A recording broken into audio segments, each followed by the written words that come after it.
My hands were shaking before I even understood why. I stood in the doorway of a human classroom on Hollow Creek Colony, my translator humming quietly in my ear, and every instinct bred into my body over 100 generations told me to run. Not from the room, not from the noise, or the strange smell of chalk and paper and warm bodies. From her, a small girl sitting in the third row, hair tied back with a plain ribbon, a backpack covered in faded cartoon stickers, resting against her chair leg. She was doing nothing. She was not looking at me. She was copying notes from a board in neat, careful handwriting, and somehow she was the most dangerous thing I had ever stood near. My name is Voss, and I had crossed 11 light years to study what my superiors called an unremarkable species. I was a junior observer attached to a cultural exchange program sent to catalog human behavior the way one might catalog rocks or weather patterns. Routine, safe, almost insultingly simple, according to the officers who briefed me before I left Vantage Station. Humans were considered a curiosity, not a concern. Their homeworld was rated low on every threat index our scholars kept. Their history was messy, their technology inconsistent, their culture chaotic in a way that made analysts uncomfortable more than afraid. I had been told, in nearly those exact words, that watching human children would be the least demanding assignment of my career. I believed that, right up until the moment I stepped into that classroom and my body reacted before my mind could catch up. It is difficult to explain the feeling to anyone who has not carried the instincts of a prey species. My people evolved on a gentle world, a place where the greatest danger was a change in weather or a poor harvest season. We are not built to sense predators, because for most of our history, we never needed to be. And yet, standing in that doorway, every fiber of instinct I did possess screamed at me in a language older than words. It was the same feeling you might get standing at the edge of a cliff in the dark, not knowing how far down the ground was, except the cliff was a teenage girl with a pencil in her hand. I told myself it was nerves, new planet, new species, new gravity, that made my legs ache in ways I had not expected. I told myself the sensation would pass once I adjusted. I did not yet understand that my body was simply more honest than my training had prepared me to be. The teacher, a tall woman named Claire Whitmore, welcomed me with more warmth than I expected. She introduced me to the class as a visiting exchange observer, and 30 human children turned to look at me with open curiosity instead of fear. A boy in the front row asked if I could breathe their air without a mask. A girl near the window asked if my planet had seasons. It was, by every measure, a harmless morning. Only the girl with the sticker-covered backpack did not ask anything at all. She glanced at me once, a brief and unreadable look, then returned to her notes, as if I were no more interesting than the weather outside. Her name, according to the seating chart the teacher handed me, was Grace Bennett. I was assigned to shadow her for the semester, one student chosen at random from the class roster, or so I was told. In hindsight, I wonder if it truly was random, or if someone somewhere had noticed something about her file that made her a convenient test case. At the time, I simply accepted my assignment and settled into the back corner of the room with a data pad, ready to record the unremarkable details of an unremarkable child's unremarkable day. She was, on the surface, exactly that.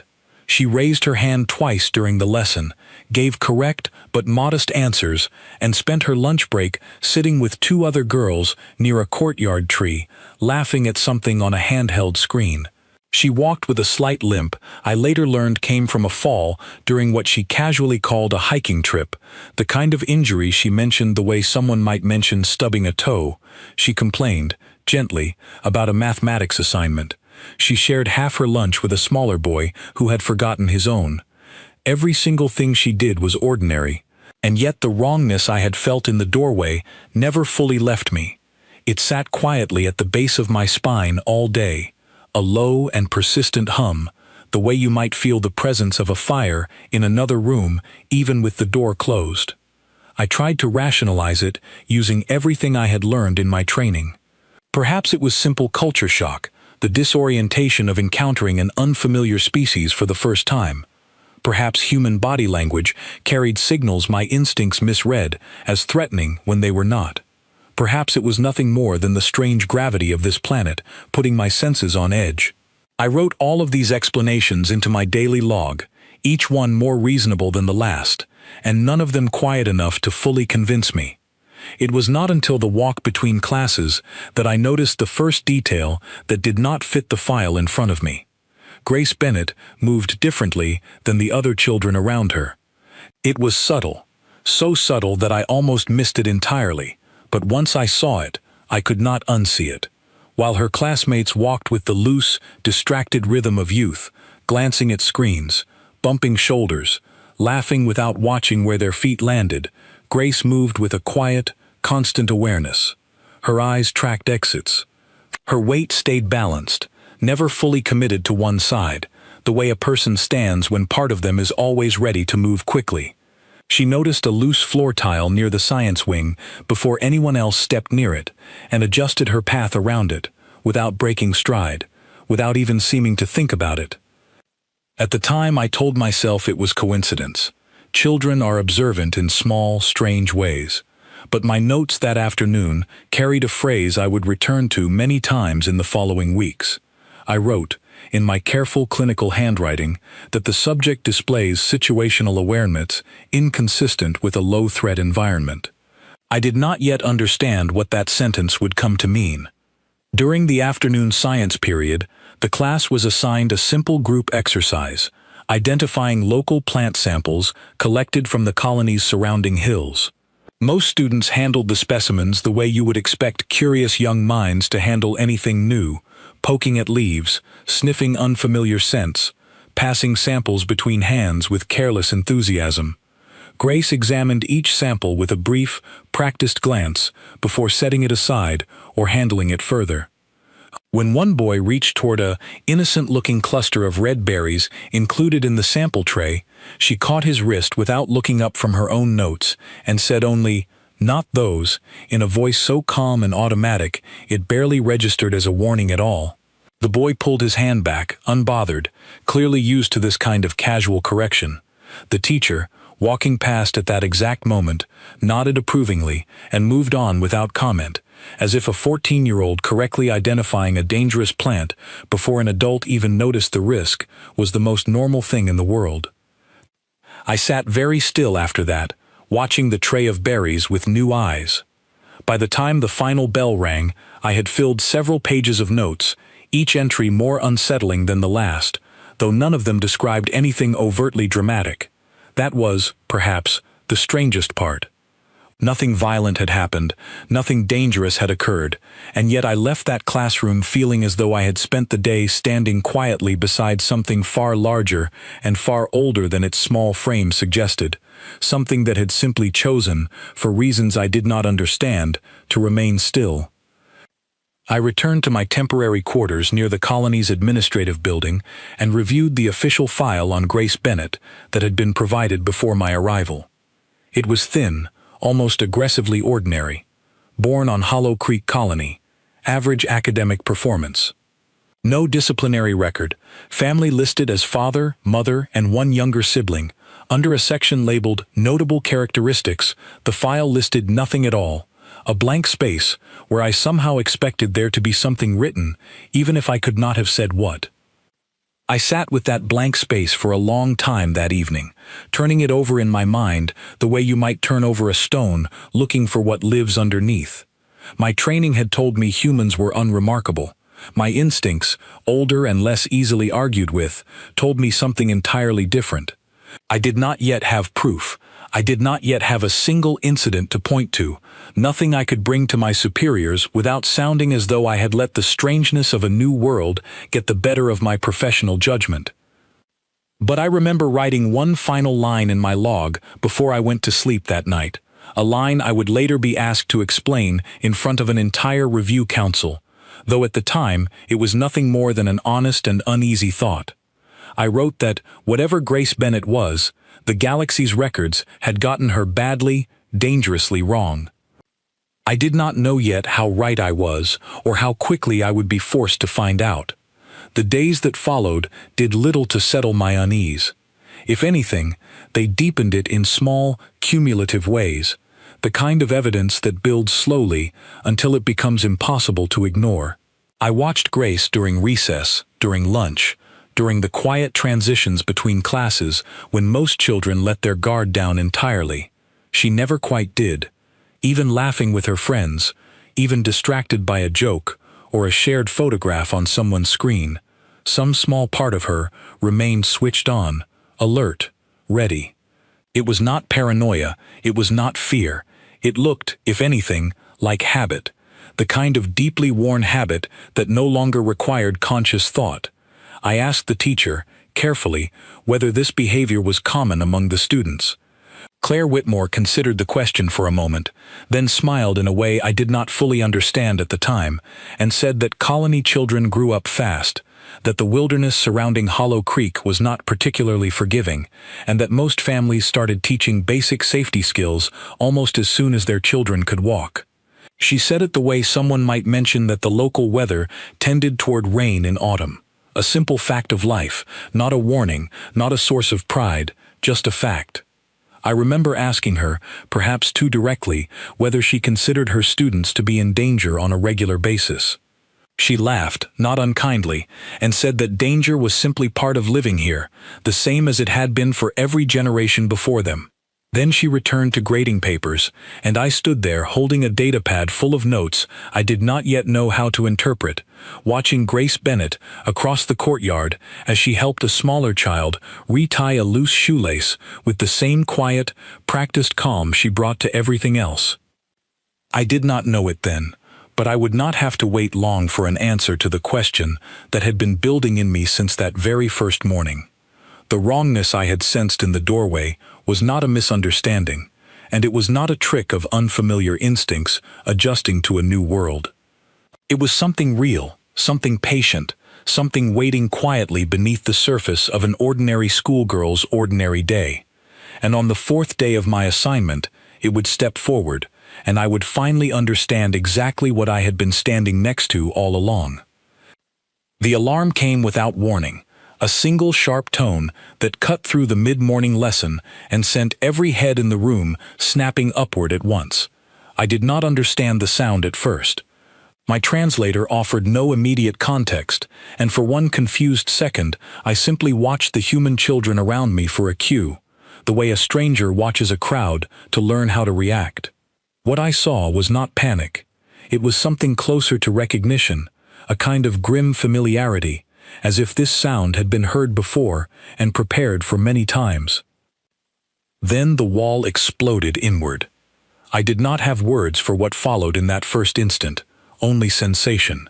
A deafening crack of metal tearing against metal, a wave of dust and debris rolling across the room like a living thing, the shriek of a cargo hauler's engine grinding somewhere just beyond the shattered wall.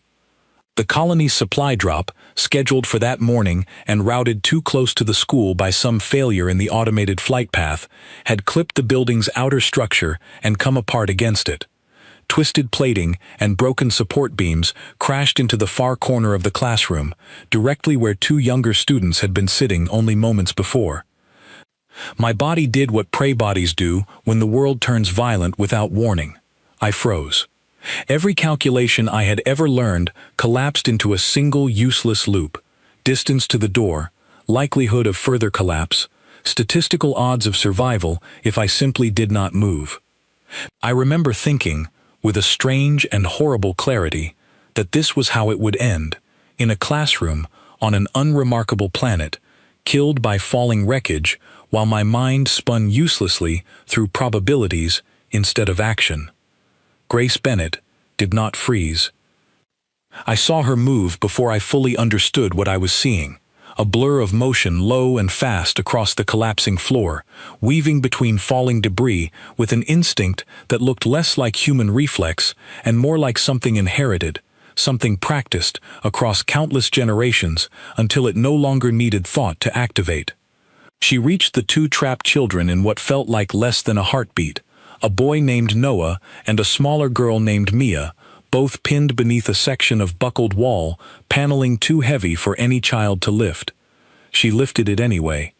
I want to be careful here, because I know how this sounds, and I know how difficult it is to believe without having seen it myself.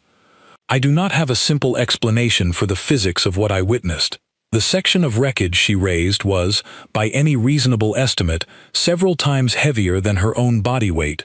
Twisted metal and support framing that should have required hydraulic equipment to move. And yet, she lifted it far enough, held it long enough, for both children to scramble free, her arms trembling with visible effort, her jaw tight, her eyes narrowed in a focus so absolute it did not seem to belong to a 14-year-old girl at all. Then she let the debris fall away to the side, out of the path where the children had crawled, and turned immediately to the next threat before the first had even finished registering in my mind.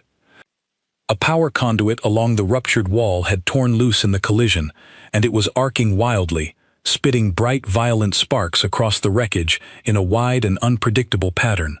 Several students, dazed and disoriented from the impact, were scrambling in exactly the wrong direction, straight toward the exposed cable, rather than away from it. I opened my mouth to shout a warning, but Grace was already moving, already placing herself bodily between the arcing conduit and the stumbling children, one arm extended to physically redirect them away from the danger, while her eyes stayed locked on the sparking cable itself, tracking its unpredictable movement the way a person tracks something they have been trained, since early childhood, to respect and never underestimate. I do not know how long the chaos lasted. Time behaves strangely in moments like that, stretching and compressing in ways that make accurate measurement impossible. What I remember most clearly is not the noise, or the dust, or even the fear, but the strange, terrible calm that settled over Grace's face the entire time. There was no panic in her expression. There was no hesitation. There was only a quiet, focused competence, the look of someone performing a task they had rehearsed so many times it had become simply another part of an ordinary day. The teacher, Claire Whitmore, arrived moments later, having sprinted from the adjoining hallway the instant the alarm sounded, and immediately began directing the rest of the class toward the emergency exit with practiced efficiency of her own. I noticed, even in the chaos, that her instructions matched almost exactly the actions Grace had already taken without being told, as if the entire class, teacher included, had been drilled for exactly this kind of disaster long before I had ever arrived on this planet. Emergency response teams reached the classroom within minutes, moving with the brisk professionalism of people who had clearly done this before, cutting power to the damaged conduit, stabilizing the remaining wreckage, checking each child for injuries with calm, practiced hands.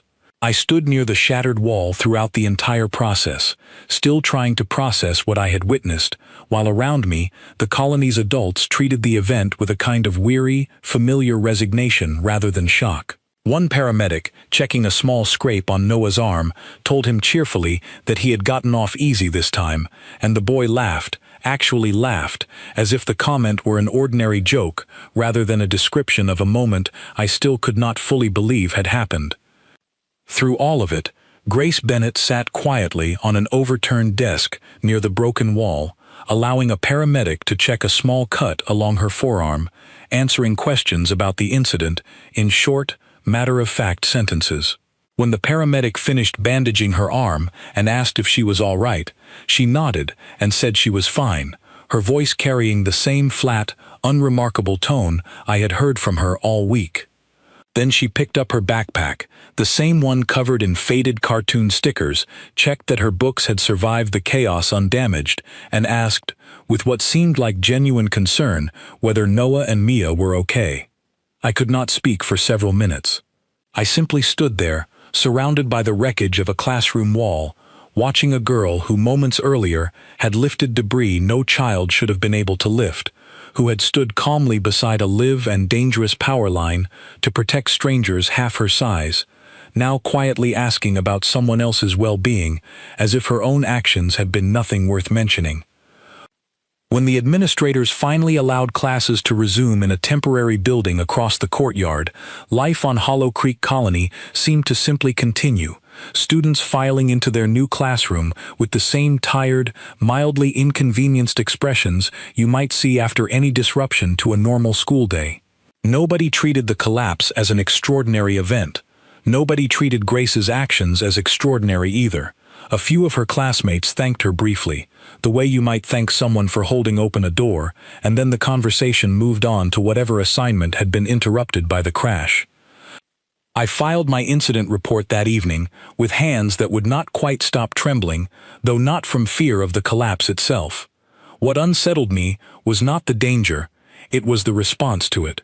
Every calculation I had been trained to make, every model of threat assessment I had studied throughout my career, told me that what I had witnessed should have been treated as remarkable, as evidence of extraordinary and possibly dangerous capability, requiring immediate further study. And yet on this colony, in this school, it had been treated as Tuesday. I requested access to the colony's official incident logs that night, hoping to find some prior record that might explain what I had seen, some clue that Grace Bennett carried unusual training or hidden augmentation that would make sense of her actions. What I found instead was a long, unremarkable list of similar incidents stretching back years: cargo malfunctions, wildlife encounters, structural failures during storms, each one handled by students, teachers, and colonists with the same calm, practiced efficiency I had witnessed that morning. None of the reports flagged any individual as unusual. None of them suggested that anything extraordinary had occurred at all. It was as if the entire population had quietly agreed, long before I arrived, that surviving disaster was simply an ordinary part of living here, not a story worth telling twice. I sat with that thought long into the night, turning it over the way I had turned over the blank space in Grace's file days earlier. My superiors back home had described this species as unremarkable, low priority, hardly worth serious study. I had come here expecting to observe a simple, predictable culture, and instead I had watched a schoolgirl lift wreckage with her bare hands and then apologize, almost bashfully, for getting a small scratch on her arm in the process.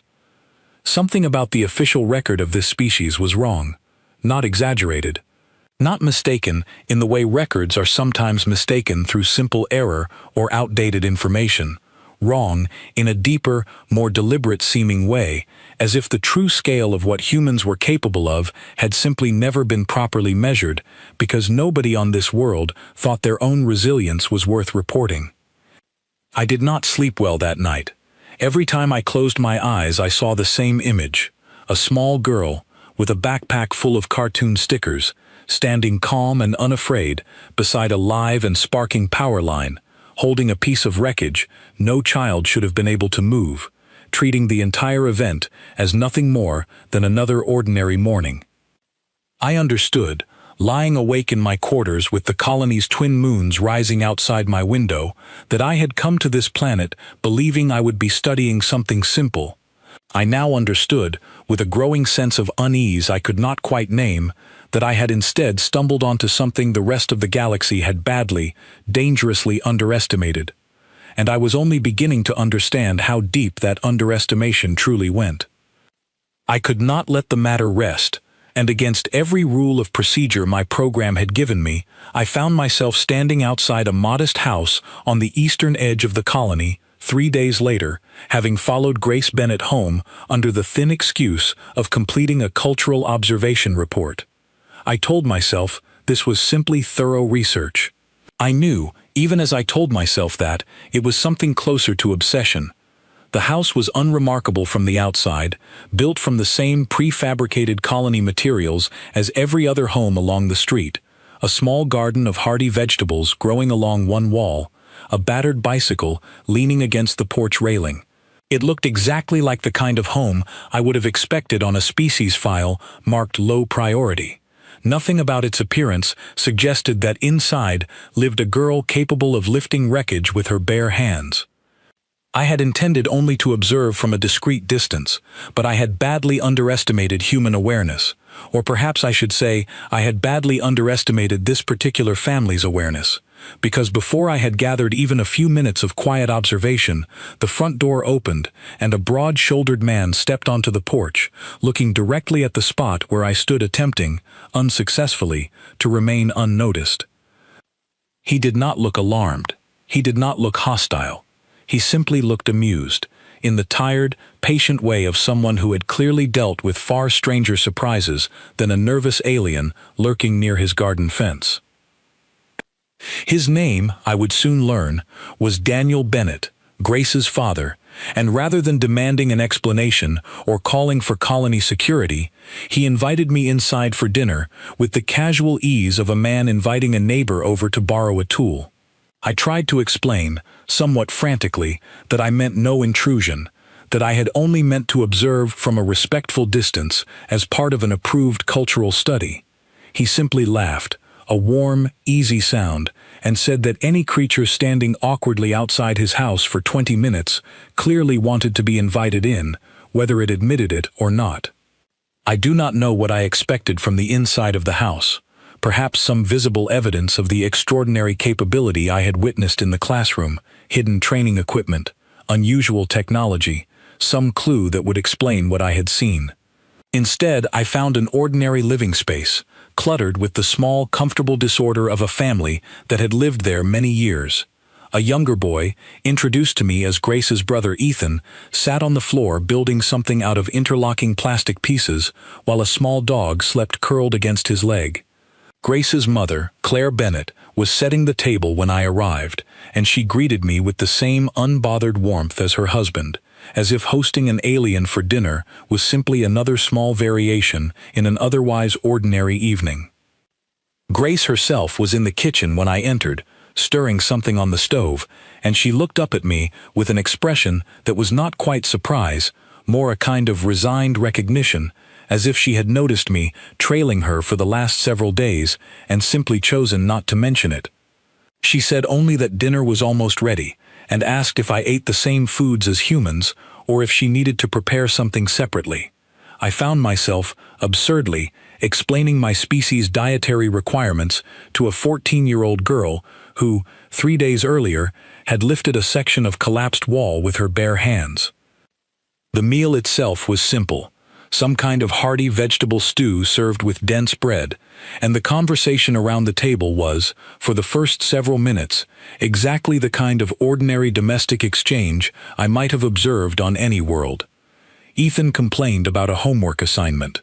Claire asked Grace about her day, and Grace mentioned, briefly and without drama, that the temporary classroom was colder than the old one, and that Noah had finally stopped limping from his scrape. Nobody at that table treated the cargo hauler collapse as anything more than a minor inconvenience already fading from memory. It was Daniel who finally addressed the reason for my presence, setting down his spoon and looking at me with the same amused patience from earlier, asking plainly what exactly I had hoped to learn by following his daughter home. I decided, after a moment's hesitation, that honesty would serve me better than diplomatic evasion, and I told them everything. I described the wrongness I had felt from the very first morning, the strange, deep sense of danger that had never fully faded despite Grace's outwardly harmless behavior. I described what I had witnessed during the collapse, the wreckage she had lifted, the calm and practiced way she had positioned herself beside the live power conduit. I told them that nothing in her official file had prepared me for what I had seen, and that nothing in the colony's incident records had explained why such extraordinary capability was treated as entirely unremarkable. There was a long silence after I finished speaking. Claire and Daniel exchanged a look I could not fully interpret, something between amusement and a kind of weary familiarity, as if this exact conversation had played out before with other visitors from other worlds. It was Claire who finally spoke, and what she told me that evening reshaped everything I thought I understood about this species.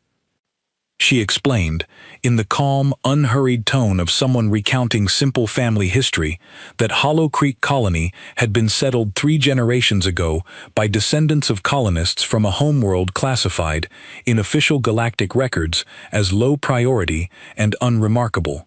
That classification, she said, had never sat well with anyone who actually understood what that homeworld truly was.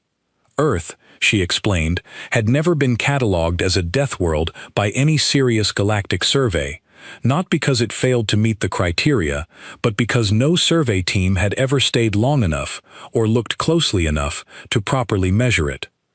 She described a planet where gravity itself pressed harder on every joint and muscle than most galactic norms, where weather could shift from gentle warmth to violent, life-threatening extremes within hours, where the wildlife, even the smallest and most seemingly harmless creatures, had spent millions of years locked in relentless competition that rewarded only the fastest, the toughest, and the most adaptable.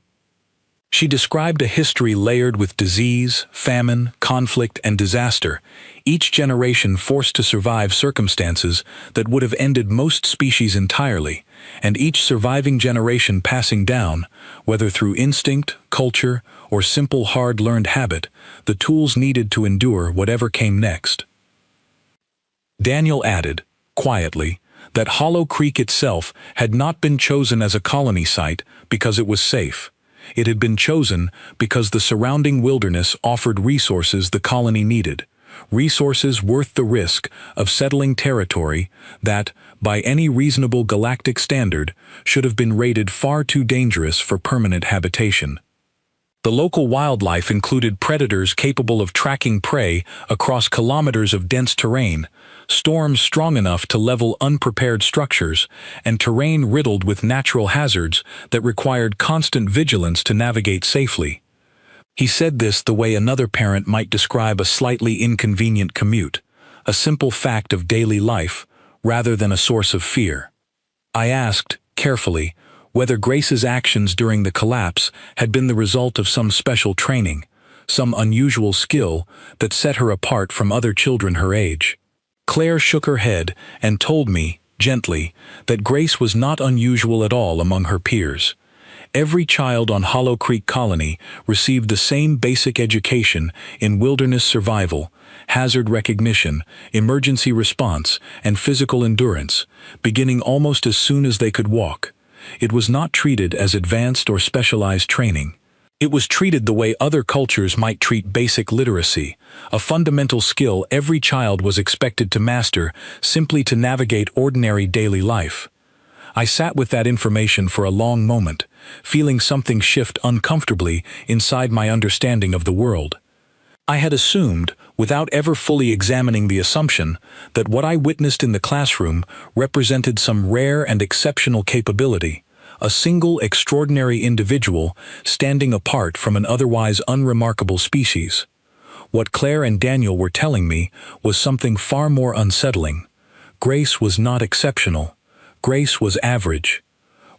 Ethan, who had been quietly listening from his spot on the floor, looked up at that point and added, with the blunt honesty only a younger sibling seems capable of, that Grace was actually not even the strongest kid in her year, and that a boy named Caleb from the neighboring farm had once carried an injured calf nearly 2 kilometers back to the family barn after a storm damaged the fencing.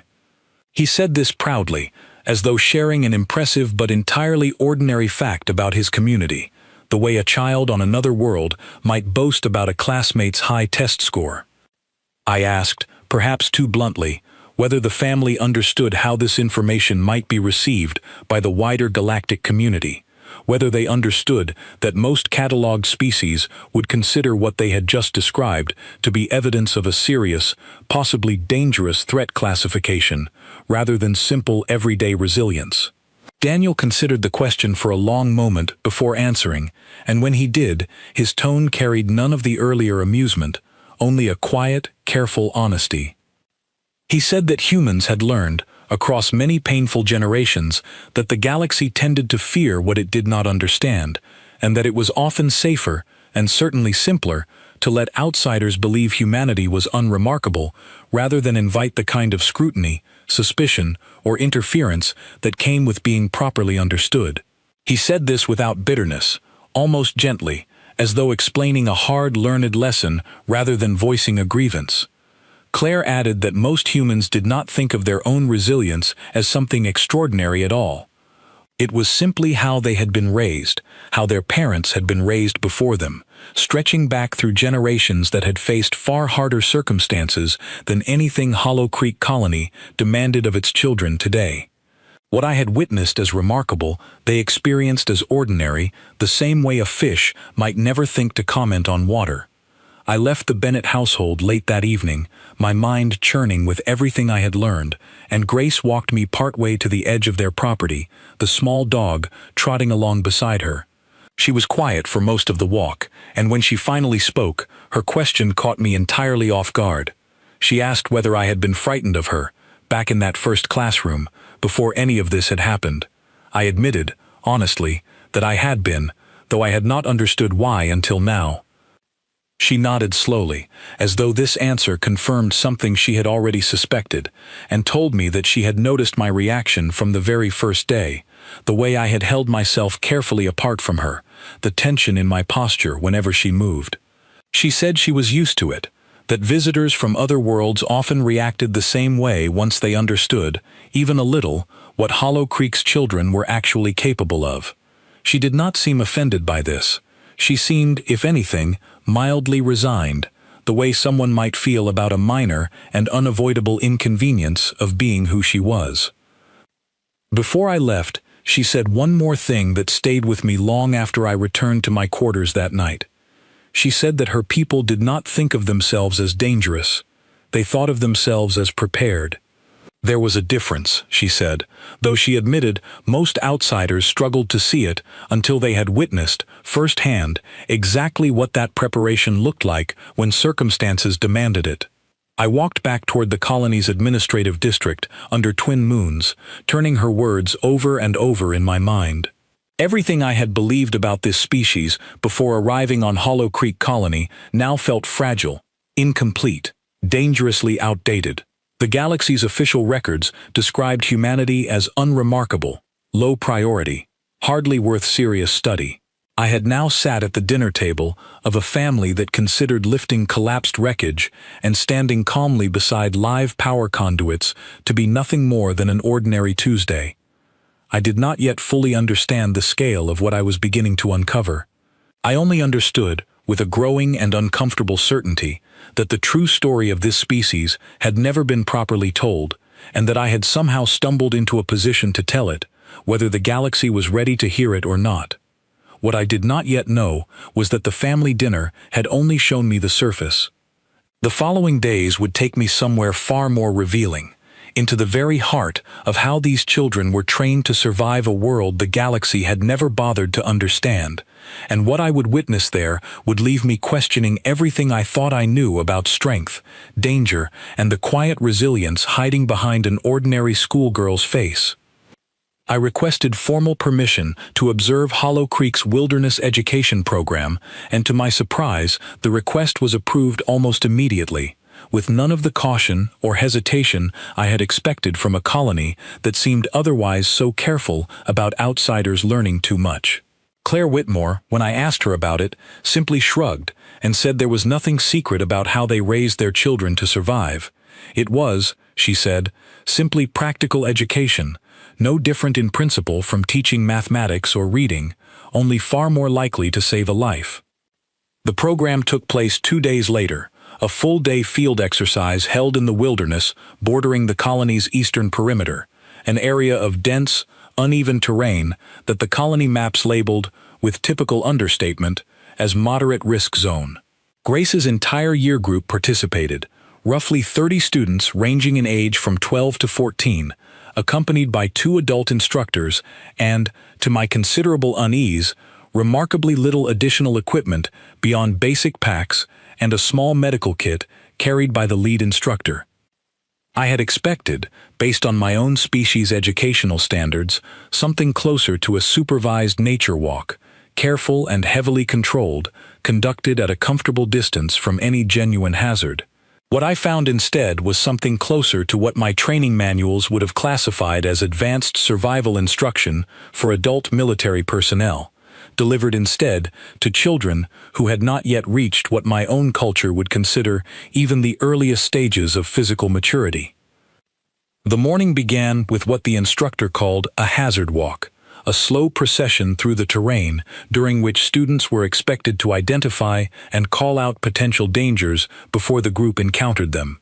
I watched, with mounting disbelief, as 12-year-old children pointed out unstable ground before stepping near it, identified plant species by sight well before close enough to touch them, and noted animal tracks pressed into the soft earth, discussing among themselves, with startling casualness, what kind of creature had likely made them and how recently it had passed through the area.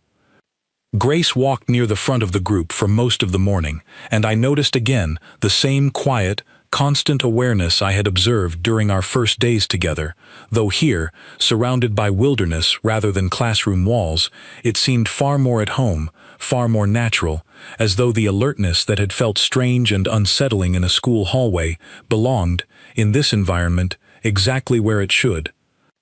Midway through the exercise, the lead instructor, a weathered woman named Margaret Doyle, called the group to a halt near a rocky outcropping and began what she described as a practical demonstration.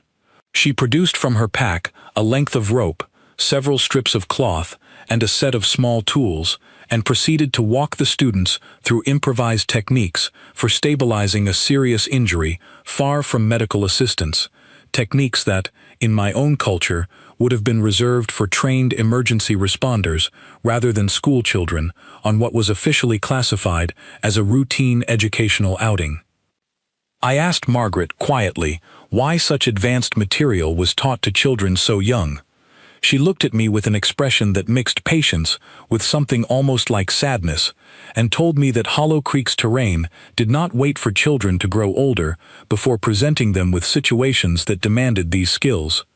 She said, simply, that a child who knew how to properly stabilize a broken limb was a child who survived long enough to be rescued, and a child who did not know was, too often, a child who did not. The demonstration had barely concluded when the day took a sudden and dangerous turn. I heard it before I understood what it was. A low, rolling growl carried on the wind from somewhere beyond the rocky outcropping, followed almost immediately by a sharp, urgent call from one of the students near the rear of the group. Margaret's entire demeanor shifted in an instant, her earlier patient calm replaced by brisk, focused command, and within seconds, the entire group had reorganized itself with a speed and coordination that left me stunned.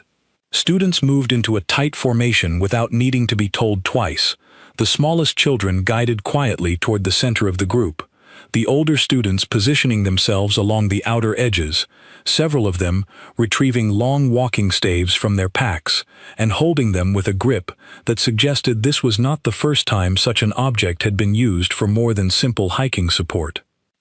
The creature that emerged from the tree line moments later was larger than anything I had encountered in my briefing materials on local wildlife, a heavy, powerful predator native to the region, drawn perhaps by the noise of the group or simple territorial instinct. My own body reacted with pure, undiluted terror, every instinct screaming at me to flee in whatever direction offered the fastest escape, and I might have done exactly that if my legs had not simply refused to move, locked in place by sheer overwhelming fear. The children did not run. Margaret's voice carried across the group in short, calm instructions, and the students responded with a discipline that would have impressed veteran soldiers on any world I had ever visited. The outer ring held steady, staves raised, voices lifted in unison into a loud, coordinated noise clearly intended to appear larger and more threatening than the group actually was. Grace stood near the front of that outer ring, her stance low and balanced, her staff held with the same practiced ease I had seen in her movements during the classroom collapse, her eyes locked on the creature with an intensity that held no trace of the fear currently paralyzing every muscle in my own body. The standoff lasted only a handful of minutes, though it felt, from where I stood frozen at the edge of the group, like a great deal longer. The predator paced along the tree line, testing the group's resolve, before finally, apparently deciding the effort was not worth the reward, withdrawing back into the dense wilderness from which it had come. The moment it vanished from sight, the tension in the group broke almost instantly, students lowering their staves, several of them exchanging quick, relieved smiles, the youngest children being gently reassured by those standing nearest them. Margaret called a brief debrief right there on the trail, walking the students through what had gone well and what could have been handled more smoothly, her tone calm and instructive, as though discussing a minor error in a mathematics exercise rather than an encounter that had, by every standard I understood, come dangerously close to serious harm.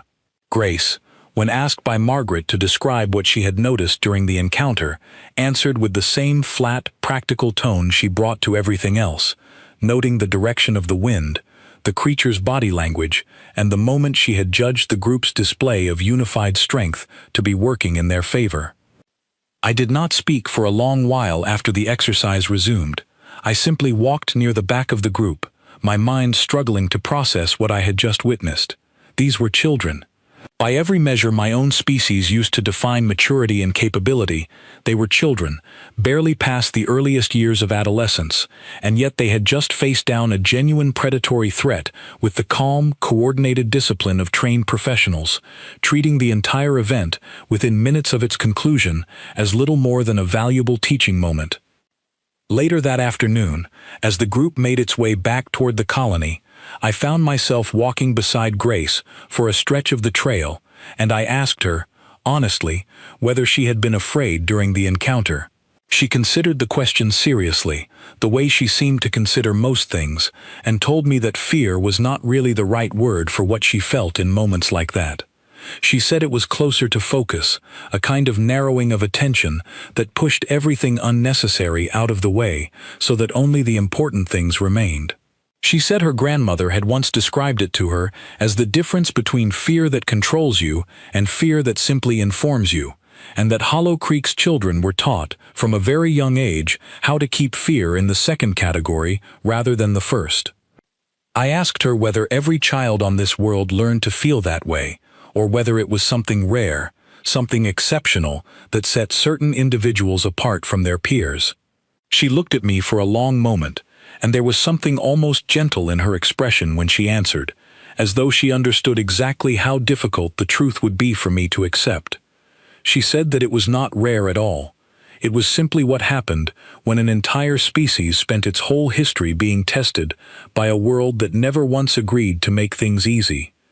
She said that somewhere along the way, without ever deciding to, humans had simply become very good at surviving, not because any single person among them was extraordinary, but because ordinary, when tested often enough and pushed hard enough, eventually became something the rest of the galaxy might mistake for extraordinary instead.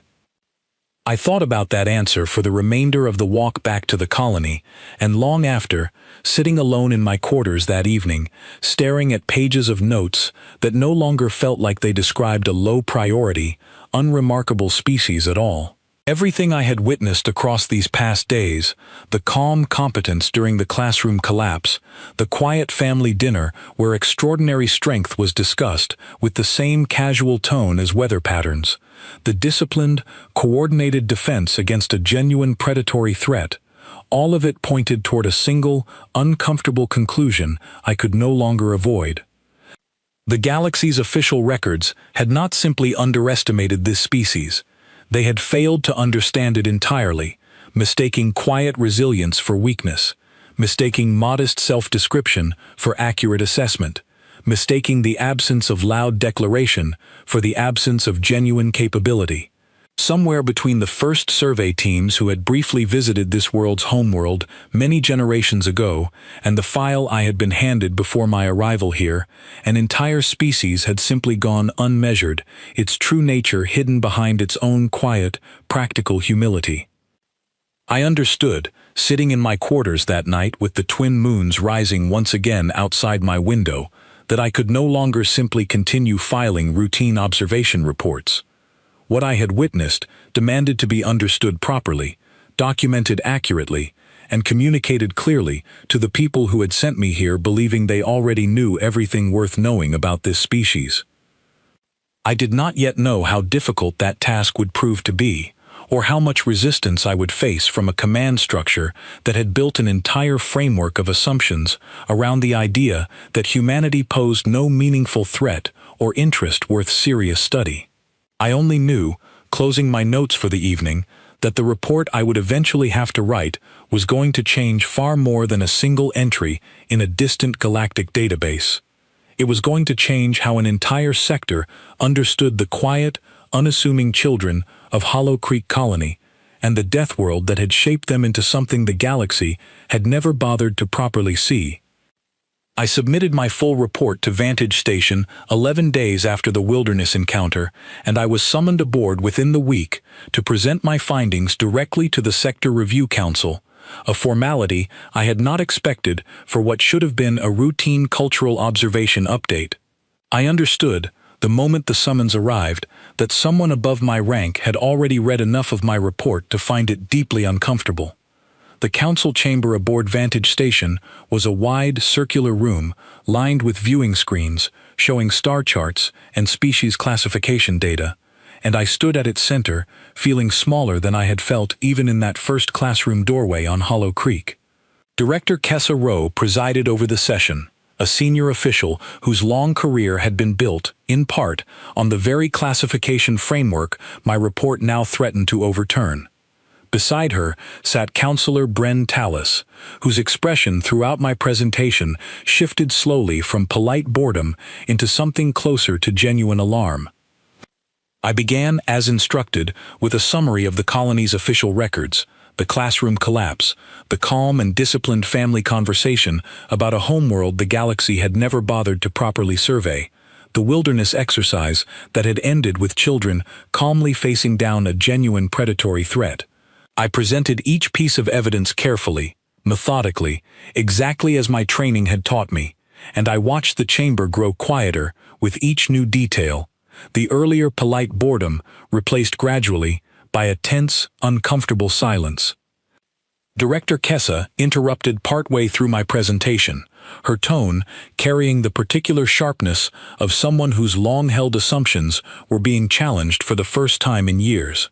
She reminded the chamber that Earth had been surveyed centuries earlier and formally classified as low priority, that this classification had never once been seriously questioned since, and that a single junior observer's field notes, however detailed, hardly constituted sufficient grounds for revising a designation with such deep historical precedent. I had anticipated this objection, and I answered it as calmly as I could manage, though my voice carried more tension than I would have liked. I explained that the original survey, according to Hollow Creek's own colony records, had lasted barely a matter of weeks, conducted by a team whose primary interest had been resource cataloging rather than genuine anthropological or biological assessment. I explained that no survey conducted in such a limited window could possibly have captured the true scope of what an entire species, shaped across countless generations by one of the harshest environments known to galactic record, had actually become capable of enduring. Counselor Bren asked, quietly, whether I believed this capability represented a genuine threat to galactic stability, or simply an unusual cultural curiosity worth further study. It was, I understood immediately, the question the entire chamber truly wanted answered, the question beneath every other question that had been asked so far. I considered my answer carefully before speaking. I told the council that I did not believe humanity posed any deliberate threat, that everything I had witnessed on Hollow Creek suggested a species defined not by aggression or ambition, but by quiet, practical resilience, a people who had simply learned, across a long and difficult history, how to endure whatever their world demanded of them, without ever treating that endurance as something worth boasting about. But I told them, just as honestly, that the danger of misunderstanding was not aggression, it was underestimation. A species capable of what I had witnessed, moving through the galaxy believed by everyone around them to be harmless and unremarkable, represented not a threat by intention, but a serious and unaddressed gap in galactic knowledge, one that could lead to catastrophic miscalculation in any future circumstance where accurate understanding actually mattered. The chamber fell into a long, uneasy silence after that answer, broken only when a junior officer entered hurriedly through the side entrance and delivered a brief, urgent message to Director Kessa. I watched her expression shift from irritation at the interruption to something far more serious as she read the note, and when she looked up again, her voice carried a tightness that had not been there moments before. She informed the chamber that a mechanical failure had occurred in one of Vantage Station's outer docking bays, where a delegation of human colonists present aboard the station for an unrelated trade negotiation had been touring the facility only minutes earlier. A structural support had failed, and station emergency crews were still several minutes out due to a secondary lockdown protocol triggered automatically by the failure. I felt my chest tighten with a horrible, familiar dread, the same instinctive alarm I had first felt standing in a classroom doorway weeks earlier, and without waiting for formal dismissal, I moved toward the chamber's exit, the council following close behind, driven by the same urgent need to understand what was unfolding.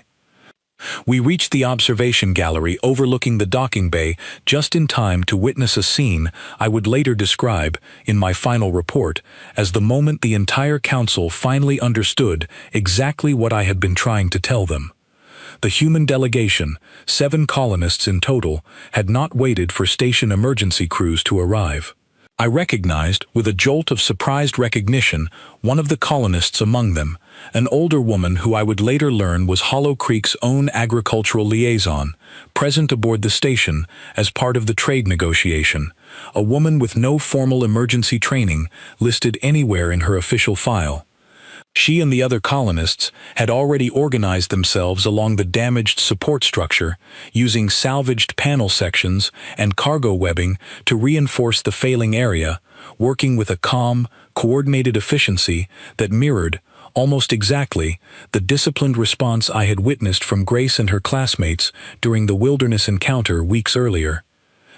2 station engineers trapped near the failure point had been pulled clear within minutes, treated with quick, practical first aid by colonists who had never set foot on this station before today, using techniques that, I now understood with sudden and total clarity, were simply part of ordinary human upbringing rather than specialized professional training.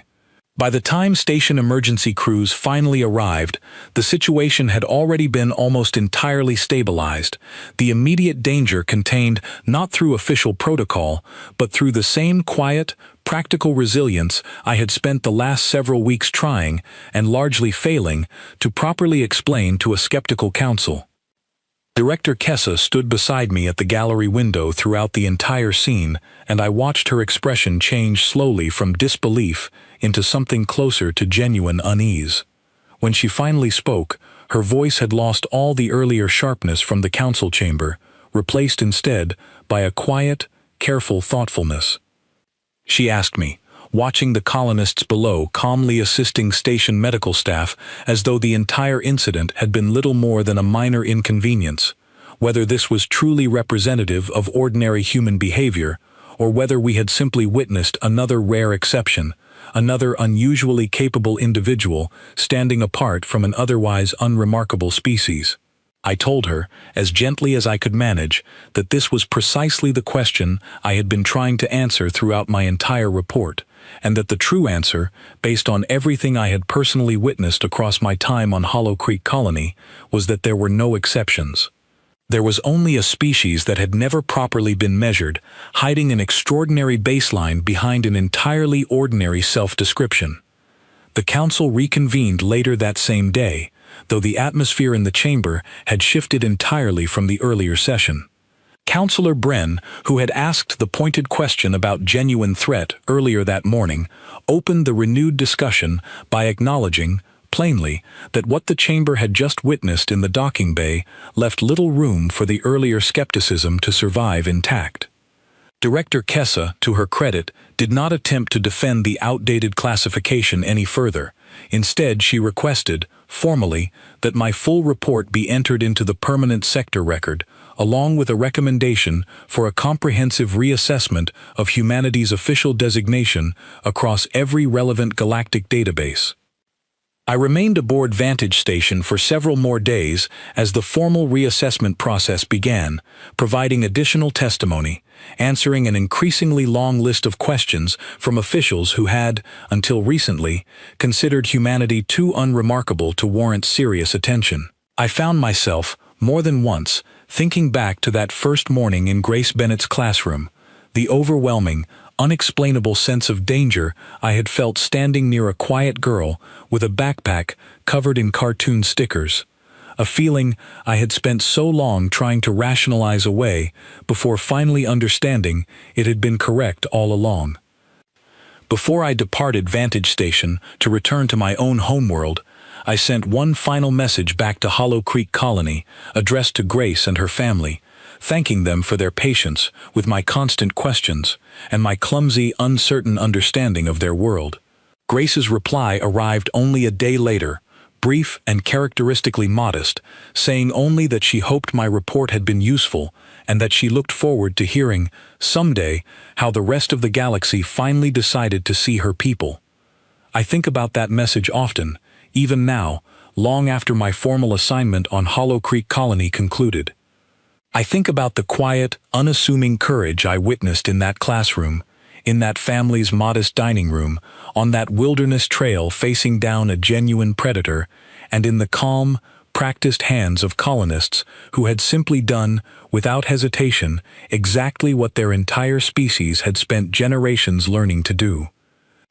My final report to the Sector Council closed with a single line, one that was later quoted, forwarded, and debated across a dozen different worlds as galactic officials scrambled to properly reassess an entire species they had, for centuries, mistaken for harmless, simply because that species had never once demanded to be feared.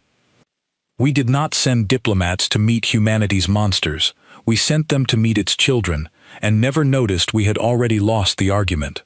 I do not know exactly how the galaxy will finally choose to understand humanity, now that the quiet truth of their resilience has finally been properly recorded.